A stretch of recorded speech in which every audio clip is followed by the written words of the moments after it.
Will Senator Mitch McConnell get enough votes to block more witnesses? Senator Lindsey Graham saying based on the law and the facts, he still does not see the need for a witness free-for-all. Says the House case falls below the standards to remove a president.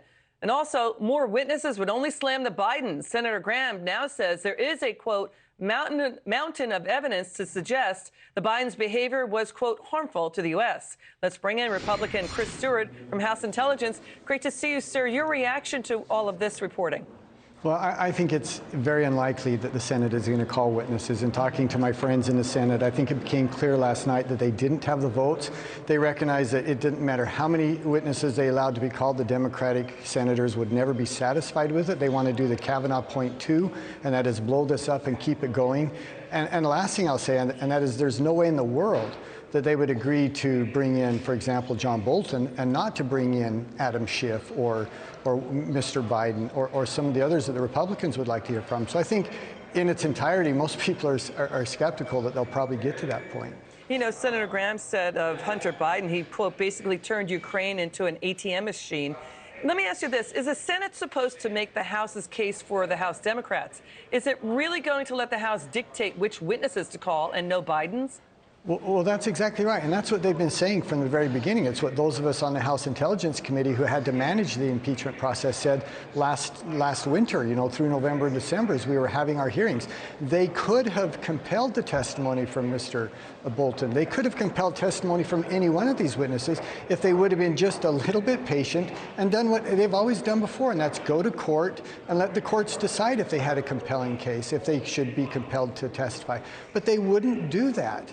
And now for them to bring it to the Senate and say, well, you guys need to finish our job. The thing that we weren't willing to do, you have to do. And then to accuse them of a cover-up if they don't. Oh, my gosh, if that's a cover-up, then Adam Schiff is guilty of covering up, so of obstructing. It sounds like Democrats are botching this because in the shadow of impeachment, the president is getting things done. He's got a more than 45% average approval rating, according to Real Clear Politics. That's the highest in 3 years.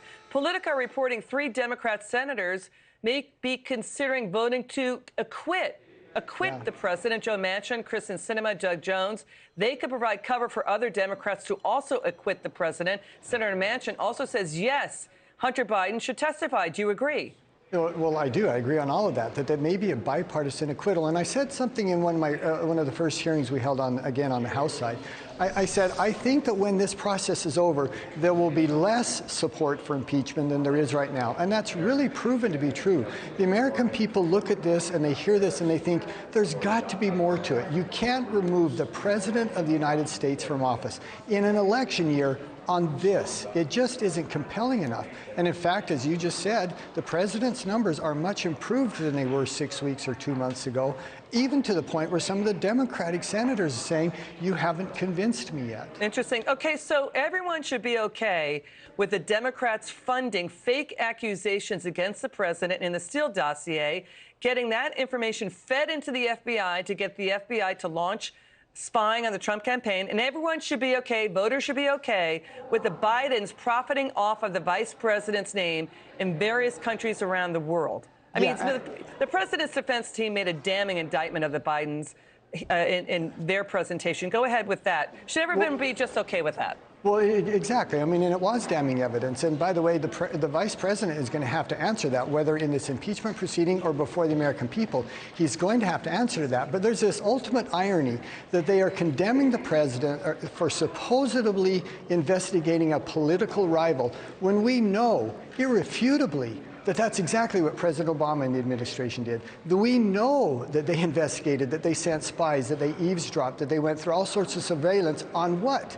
A political rival. I think the irony of that is just incredibly rich. Yeah, and no Russia collusion, Carter Page never charged. Let me put it to you this way. The House Democrat manager were asked this. If President Obama had evidence that Mitt Romney's son was being paid $1 million a year by a corrupt Russian company, and Mitt Romney had acted to protect and benefit that company, would Obama have authority to ask that the potential corruption be investigated?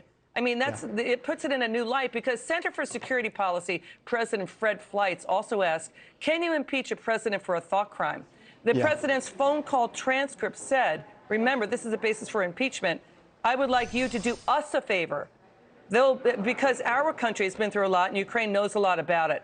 Whether you could think it was tinfoil hat conspiracy theories, what the president was talking about, the fact remains, when you would swap out the words and put in Obama and Romney in there, it puts it in a new light. Exactly. Look, I agree. You stated three things there, and you're exactly right. And since when, by the way, does someone get immunity from any investigation because they're running for federal office?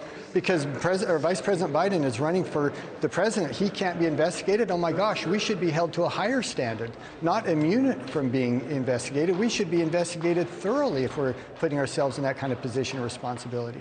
Even the New York Times, in its story about John Bolton's manuscript, talks about the president wanting to look into corruption involving, quote, Democrats plural, not just Joe Biden. And you think voters are going to throw the book, each and every voter, pick up a book and throw it at House Democrat managers? Because Adam Schiff, again, dodged the question about the fact that they've been trying to get rid of the president since the time he was inaugurated.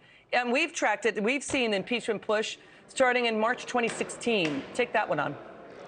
Well, exactly right. I mean, some of my Democratic colleagues were literally calling for his impeachment the day he was inaugurated. And what I would ask the American people, go read the transcript of the phone call.